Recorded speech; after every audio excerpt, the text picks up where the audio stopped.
சேதுன்னா சும்மாவா என்ன, அப்பாவுக்காக என்ன வேணாலும் செய்வாரு அப்படிங்கிறதுக்கு மாதிரி தாங்க இப்ப கோர்ட்ல வந்து எல்லாத்தையும் ஆதாரத்தை தான் அப்பாவுக்கான ஆதாரத்தை கொண்டு வந்து புட்டு புட்டு வச்சிடுறாரு. அப்படி என்ன வச்சாரு அப்படிங்கிறத பார்க்கறதுக்கு முன்னாடி உங்க பொண்ணான கையால நம்ம சேனலுக்கு ஒரு லைக்கை போட்டு சப்ஸ்கிரைப் பண்ணி ஆதரவு தெரிவிச்சிருங்க ஃப்ரெண்ட்ஸ். அன்பான இனிய உறவுகளே, கோர்ட்ல பயங்கரமான வாக்குவாதம் நடந்துட்டு இருக்கு. இந்த பொம்பளை கனவு காண்டு அப்படியே தீர்ப்பு சொல்ற மாதிரியும் அப்படியே சந்தோஷம், அடியே உன் பெரிய பண்ண உள்ளர வைக்கிறாங்கடி, தீர்ப்பு சொல்லிட்டாங்கடி, ரொம்ப சந்தோஷமா இருக்குடி. அம்மா அங்கே கனவு காங்காதம்மா, அங்கே ஓடிக்கிட்டு தாம்மா இருக்கு கேஸு அப்படிங்கல. சே, நான் கனவாடி கண்டேன் அப்படின்ட்டு உட்காந்துட்டு இருக்கு. தீர்ப்பு சொல்ற நேரம் நம்ம சேது அள்ளிக்கிட்டு வந்துடுறாருங்க. அந்த ப்ரொஃபஸரை ஓட்டிட்டு வந்து எல்லாத்தையும் புட்டு புட்டு வைக்கிறாங்க. அதை விட கேமரா இங்கே இருக்குது பார்த்தீங்களா, அந்த இதை எல்லாத்தையும் புட்டேஜை வாங்கிட்டு வராங்க. நீதிபதி கிட்ட சமர்ப்பிக்கிறாரு. நம்ம சேதுபதி வாங்கி பார்க்குறாங்க. கரெக்டாக அந்த கேமரால அவங்க விரட்டுறாங்க. அதெல்லாம் உண்மைதான். சக்தியை போட்டு தள்ளுறதுக்கு வந்தது அதுவும் உண்மைதான். கரெக்டாக பார்த்தீங்கன்னா அவங்க போடையில் ஓடிடுறாங்க, தப்பிச்சு ஓடிடுறாங்க. ஓடினான் வாழ்க்கையை எல்லைக்கே ஓடுற மாதிரி இவங்க இங்கே பக்கம் ஓடிட்டாங்க. அதுக்கப்புறம் தான் நம்ம ராஜாங்கம் வராரு. அதுவும் தெளிவாக நல்லா தெரியுதுங்க. அதனால அதுக்கப்புறம் இவங்க 2 பேருமே தான் போகிறாங்க. சேனியோட அப்பாவும் இவங்களும். அப்படி இருக்க ஏன் அவனை மட்டும் சொல்லணும்? அப்போ ராஜாங்கம் ஏற்கனவே வாக்குமூலம் கொடுத்துருக்காரு. அதனால அதை வச்சு பார்க்கல அவர் எந்த தப்பும் பண்ணல அப்படிங்கிறது உறுதியாகுது. இப்ப அவர் சக்தியும் தலைமறைவாயிருக்காரு. அவரை கண்டுபிடிக்கணும். அதனால இவர் அதாவது இவரை குற்றஞ்சாட்டினதே அவரை வந்து கொலை பண்ணிட்டாங்க அப்படிங்கிறனால அப்ப அவரே உயிரோடு இருக்கல. அப்புறம் எப்படி? அப்ப இந்த உடல் தலையில்லாத உருவம் இருக்கே, அது யாரோட உருவம் அப்படின்னு இங்க நீதிபதி அடுக்கிறாரு கேள்வி மேல கேள்வியை. என்னோட சந்தேகங்கள் அனைத்தையுமே கிளியர் பண்ணுற மாதிரி காவல்துறை சீக்கிரமே நடவடிக்கை எடுக்கணும். சக்தியோட உடம்பை கொண்டு வரணும். இந்த உடம்பு யாரோடது? ராஜாங்கம் எந்த தப்பும் பண்ணலைங்கிறது நல்லா அந்த வீடியோவில் பார்த்தே தெரியுது அப்படின்னு சொல்லிட்டு ராஜாங்கத்தை விடுதலை பண்ணுறான் அப்படிங்கிறாங்க. அதுக்கப்புறம் ஐயா விடுதலை பண்ணிட்டாங்க, ஆனால் எங்கள் அப்பா அப்படிங்கல. என்னப்பா அவர் பதவியில் பதவி போனது கட்சி பார்த்து கொடுக்கணுங்க, நான் ஒன்றும் பண்ண முடியாது அப்படிங்கிறாங்க. ஆனால் ராஜாங்கம் உயிர் இருக்குது ஆனால் இல்லைங்கிற அளவுக்கு ஆயிட்டாருங்க பாவம். அதுக்கப்புறம் வெளியில் வராங்க. தமிழ்ச்செல்வி முறைன்னு முறைக்கிறாங்க. இருந்தாலும் குழு கொடுத்தது தமிழ்ச்செல்வி தான் அப்படிங்கிறதுனால சேது ஒன்றும் சொல்லாமல் வர. ஏப்பா சேது என்ன பேசாமல் வர்ற? அவளை 4 குடும்பம் கொடுத்துட்டு வர வேண்டியதானே அப்படிங்கல. சின்னம்மா விடுங்க அப்படின்னு சொல்ல. என்னடி மனசு மாறிட்டானா? ஒன்றுமே திட்டாமல் வர்றேன், கரெக்டாக வர்றா அப்படி பார்த்துட்டு. அப்போத்தா அம்மாச்சி உங்கள் பிள்ளைய வெளியில் கொண்டாந்தாச்சு, நிரபராதி நிரூபிச்சாச்சு, அதோட அவ்வளோதான். ஆனால் நான் எந்த தப்பும் பண்ணலைங்கிறதை நிரூபிப்பேன். ஆனால் நிரூபிக்கிறதுல என்ன பலன் இருக்கு? எனக்கு வாழணும்னு இஷ்டம் இல்லை, அதனால நான் நிரூபிக்கணும் தேவையில்லை. உங்களுக்கு எனக்கு எல்லாம் முடிஞ்சு போச்சு அப்படின்னு சொல்லிட்டு இந்த பிள்ளை கிளம்பி போகுது. சேது கோவிக்கவே இல்லை. என்ன இவ கோவிக்காம போறாளேன்னு அப்பவே பொறி தட்டுது. அப்புறம் வீட்டுக்கு வராங்க, தலையை மொழிட்டு வீட்டுக்குள்ள கூட்டி போறாங்க. சேது இங்கே வா அப்படின்னு சொல்லிட்டு கூட்டிட்டு போறாங்க. என்னப்பா நடக்குது? என்ன சின்னம்மா எப்படி இதெல்லாம் ஆதாரத்தை கலெக்ட் பண்ணி கொண்டாந்த? அந்த ஆள் ப்ரொஃபஸர் எல்லாம் பண்ணியிருக்காருன்னு எப்படி அவர் வாயில சொல்ல வச்ச? அப்புறம் கேமராவை அது கூட ஓகே, அந்த தமிழ்ச்செல்வி படிக்கிற இடத்துல இருந்து எப்படிப்பா எப்படி உனக்கு தெரியும் அப்படின்னு சொல்ல. அது வந்து சின்னம்மா அது எல்லாம் அந்த தமிழ் தான் சொன்னான் அப்படின்னு சொல்ல. தமிழா அப்படின்னு சொல்லிட்டு, ஓ அதனால தான் நன்றி விசுவாசத்துக்கு அந்த நாயை ஒன்றும் செய்யாமல் வந்தியா அப்படின்னு. அம்மா பாத்தியம்மா அப்படின்னு காதை கடிச்சுக்கிறதுக்கா. சரி விடுடி. என்ன ஏன் சேது அவள் தான் உண்மையிலே குழு கொடுத்தாளா? ஆமாம் சின்னம்மா அவள் தான் கொடுத்தா, அதுக்காகத்தான் நான் கோர்ட்டில் அவளை விட்டுட்டு வந்தேன், இல்லைன்னா விழுந்து பராண்டிட்டு வந்திருக்க மாட்டேன் அப்படின்னு சொல்ல. என்ன சேது இதுக்காக நீ அவளை விட்டுட்டு வரலாமா? அவள் பண்ணதுனாலே உன் அப்பாவே போனாரு, அப்போ அவள் தான் பண்ணணும். அப்படி இருக்கையில பாத்தியாடி நீ பண்ணாலும் நான் வெளில கொண்டு வந்துட்டேன்னு சொல்லியிருக்கணும் சேது. என்னம்மா ஏற்றி விடுதுங்க. அம்மா பரவாயில்லம்மா நீ அப்படின்னு பேச. அங்கே தாமரையும் சாவித்திரியும் வருதுங்க. ஏன் மாதிரி எப்போ பார்த்தாலும் குசு குசுன்னே பேசுறீங்க, சத்தமாக தான் பேசினா என்ன அப்படிங்கல. வந்துட்டாளா? இவளையும் நானும் கட் பண்ணி வெளியே அனுப்பிக்கிட்டே இருக்கிறேன், நகம் வளர்ற மாதிரி வந்துக்கிட்டே இருக்காளே அப்படின்னு மனசில் நினைக்க. என்ன மதனி பண்ணுறது, நகம் வளர்ந்தாலும் அந்த சதை அதுக்கெல்லாம் இருக்கும். நான் அந்த வீட்டோட சதை மாதிரி அத்தாச்சி என்னை வெளியில் அனுப்ப முடியாது. கரெக்டாக கணிக்கிறாளுகளே. ஆமாம் வில்லியோட மூஞ்சி தெரியாமையா போயிடும். சேதுவை பார்க்குறாங்க. இங்கே பாருப்பா அவளை என்ன எக்காரணத்தை கொண்டு நீ வந்து இப்போ மனசு மாறின மாதிரி மாறிடக்கூடாது. ஓ அப்பா என் மாமா உள்ளுக்க போனதுக்கு காரணமே அவள் தான். என்ன அடி அடிச்சிருக்காங்க, அவளை நீ ஒரு நாளும் மன்னிக்கக்கூடாது அப்படிங்கல. ஐயோ என்னை விடுங்க அப்படின்ட்டு போகிறாரா. என்ன சேது ஒன்றுமே சொல்லாமல் போகிறானே, ஐயோ ஒன்றும் புரியலையே நீங்கள் தவிக்குதுங்க. அடுத்து போயிட்டு மாமா நான் ஒன்று சொல்கிறேன் அப்படிங்கிறாங்க. அவங்க எல்லாம் அப்படியே பட்டு வெட்டி அதான் குளிச்சு அப்படியே பலன்னு வந்து உட்காந்துருக்காரு. ரொம்ப முடியாமல் தான் படுத்து கிடக்கிறாரு. ஆத்தாத வாயா வந்து உன் சேரில் உட்காரு, அப்போ தான் எனக்கு கம்பீரம் அப்படிங்கல. அம்மா பேச்ச தட்டாத வருங்க, சும்மா சொல்லக்கூடாதுங்க. புள்ள மேலேயும் உசுறு பெத்தவ மேலேயும் உசுருங்க. அப்படி பிள்ளை மேலே உயிராக இருந்தால் தானே யார் என்னன்னு கூட பார்க்காம சமயக்காரி மகளாக இருந்தாலும் பரவாயில்லன்னு கட்டி வச்சார்ல. அந்த மாதிரிலாம் தகப்பன் கிடைக்க கொடுத்து தாங்க வச்சுருக்கணும். அப்பேற்பட்ட தகப்பங்கிறனால தான் இவரும் அப்பன்னு உயிரை விடுறாரு மயன். ஆனால் அதே மாதிரி புருஷன் மேலே உயிராக இருக்கல்ல, அந்த பொண்டாட்டியும் கொஞ்சமாவது நினைக்கணும் இல்லைங்க. இப்போ பாரு, உனக்கு நூல் கட்டின மாதிரி நேருக்கு நேரம் அப்படியே உண்மையாகவே இருக்கிற மாதிரி காமிச்சுக்கணுமா, நடிக்கணுமா? அவன் உண்மையாக இருக்கா, ஆனால் அதை புரிஞ்சுக்கல செய்து. இப்போ எல்லாரும் ஹாலில் உட்காந்துருக்காங்க. அப்போ தான் சித்ரா வந்து, மாமா இதை இப்படியே விடக்கூடாது மாமா, அவள் என்னென்ன பண்ணியிருக்கிறா, அவளை வந்து தீர்த்து கட்டணும், அதுக்கு முன்னாடி நம்ம சேதுக்கு கல்யாணத்தை பண்ணணும் மாமா அப்படிங்கிறாங்க. அம்மா கொஞ்ச நாளைக்கு விடுறியா அப்படின்னு சொல்லிட்டு தடுக்கிறாரு சன்னாசி. நீங்கள் சும்மா இருங்க அத்தை, நீங்கள் சொல்லுங்க அப்படிங்கல. இப்போலாம் ஒன்றும் தேவையில்லை, என் புள்ள நொந்து போயிருக்கேன், ஏன்டி இதை பேசுகிறக்கா நான் கூட்டியாந்து வச்சேன், கொஞ்சம் காலகாலம்னு இருக்கட்டுமே கூட்டியாந்தேன் அப்படின்னு சொல்கிறாங்க. சரி கொஞ்சம் செய்தியை பார்ப்போம் அப்படின்னு பார்க்குறாங்க. பார்த்தா கட்சியில் பேசுகிறாங்க. அவர் குற்றம் பண்ணலைன்னு சொல்லி வந்துருச்சு, இப்போ என்ன பண்ண போகிறீங்க அப்படின்னு கேட்க, அது நீக்கினாங்க, இனிமேலாம் கூப்பிட்டுக்கிட்டா பணத்தை கொடுத்து சேர்த்துட்டாங்கன்னு சொல்லுவாங்க, அதனால் நான் சேர்த்துக்க முடியாது அப்படிங்கிற மாதிரி பேச, அப்படியே தூக்கி வாரி போடுது. போச்சா பதவி போச்சா, நான் சொன்னேன்ல அவளை சேர்த்துக்காதீங்கன்னு சொன்னேன், கேட்டிங்களா அப்படின்னு சொல்லி ரொம்ப நொந்துக்கிறாங்க. அடுத்து பார்த்தா அதாவது சோசியல் மீடியாவில் வருதுங்க, தமிழ் செல்வி அங்கே போயிட்டு இருக்கையிலே பேசுகிறாங்க. அங்கே கோர்ட்டு வாசலே வச்சு பேசுகிறாங்க. ஏவா உன் மாமனாராக நிரபராதுன்னு எடுத்துட்டீங்க, ஆனால் கட்சி மேலிட சேர்க்கலைன்னா நான் விட்டுருவேனா, கண்டிப்பாக இந்த தமிழ் செல்வி சேர்த்து வைப்பா, என் மாமாவை அந்த கட்சியில் அமைச்சர் பதவி அதுக்கு மேலே பதவியில் வர்ற மாதிரி நான் பண்ணுவேன், நான் என்ன பண்ணுவேன்னு எனக்கே தெரியாது, அந்த கடவுளுக்கு மட்டும் தெரியும், நான் பண்ணுவேன், அவர் எந்த தப்பும் பண்ணலைங்கிறத நிரூபிப்பேங்க.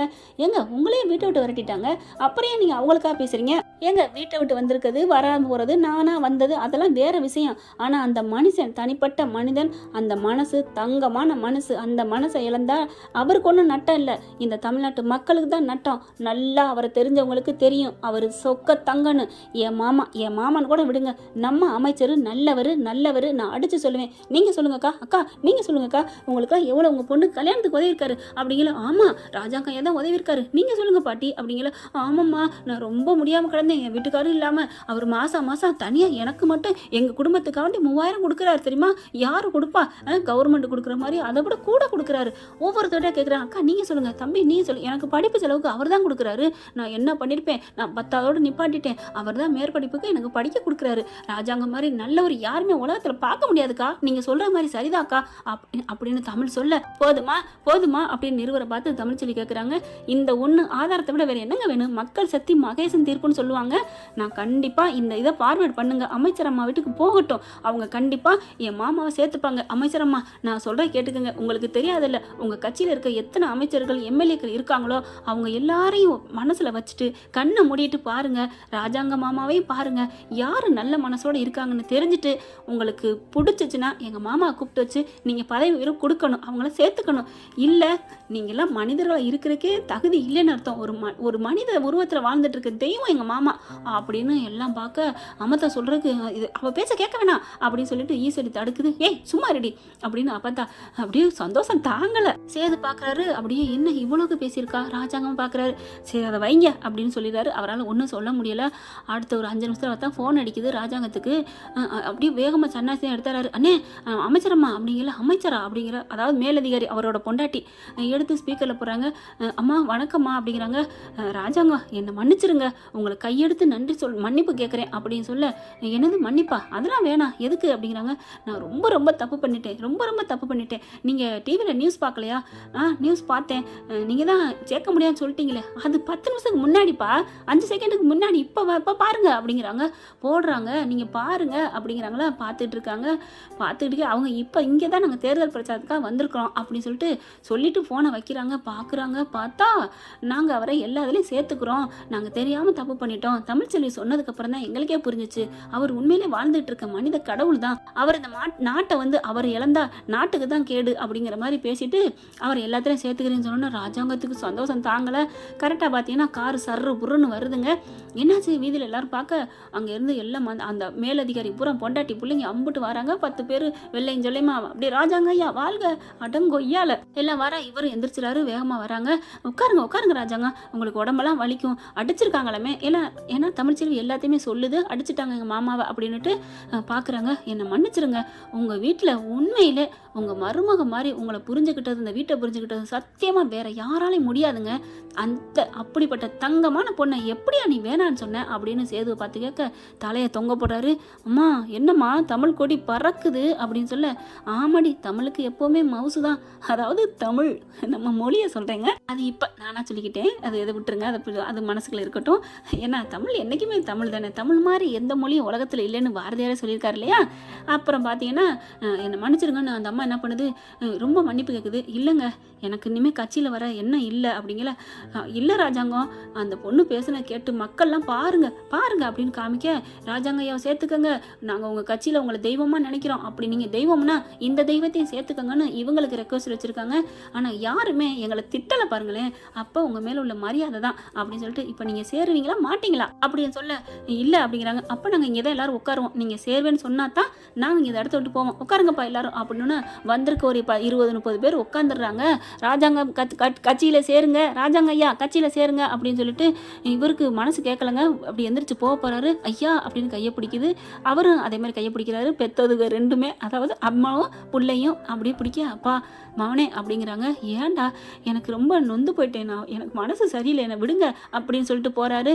இப்போ நீங்க போனீங்கன்னா இதுக்கு என்னங்க அர்த்தம், நாங்கள் இங்கே தான் இருப்போம்னு உட்காந்துடுறாங்க. இவர் வாட்டுக்கு ரூம்குள்ளே போயிடுறாரு. இந்த நியூஸும் அப்படியே பரவுதுங்க. தமிழ்ச்செல்வி பார்க்குறாங்க, என்ன இவ்வளோதான் இருக்கா, இங்கே பாருமா அப்படின்னு சொல்லிட்டு செல்லப்பாண்டி வேகமா, இங்கே பாரு தமிழ்ச்செல்வி, இங்கே வா வசந்தி அப்படின்னு காமிக்கிறாங்க. பார்க்குறாங்க, உன் வீட்டில் பாரு, உன்னை பற்றி தான் புகழ்ந்து பேசுது அந்த அம்மா, தமிழ்ச்செல்வி ஒரு நல்ல பொண்ணு அப்படியே லைவாக போகுதுங்க. அவர் ஒத்துக்க மாட்டேங்கிறாரு, சேர மாட்டேங்கிறாரு, ஏன்னா மனசு நொந்து போச்சான், அவரை நாங்கள் நம்புகிறோம், இந்த கட்சியாக அவருக்கா மன்னிப்பு கேட்குறோம், மண்டிடுறோம், கேட்க மாட்டேங்கிறாரு அப்படின்னு சொல்ல, ராஜாங்கமே வெளியில் வாங்க, மக்களுக்கு வந்து இழப்பு, நீங்கள் வெளில வரலைன்னா வாங்கன்னு கெஞ்சுறாங்க. எல்லாரும் கூடிடுதுங்க, வீடு வாசல் முள்ள ஆளுங்க அப்படியே ஜல்லிக்கட்டுக்கு மாதிரி எல்லாம் நிக்குதுங்க. எல்லாரும் போராடி பார்க்கல, எனக்கு மனசு சரியில்லைங்கல. அம்மாச்சி ஒரு குண்டை தூக்கி போடுது. என்னன்னு பார்த்தீங்கன்னா, ஒருவேளை அவன் மருமக சொன்னா கேட்பான்னு நினைக்கிறேன், வர சொல்லுங்களேன் அப்படிங்கிறாங்க. மருமகளா, ஐயோ வரமாட்டேன்னு சொல்லிட்டா என்ன பண்றதுன்ட்டு சரின்னு நம்பிக்கையில தமிழ்ச்செல்விக்கு அடிக்கிறாங்க. தமிழ்ச்செல்வி ஃபோன் எடுத்துட்டு, சொல்லுங்கம்மா அப்படிங்கிறாங்க.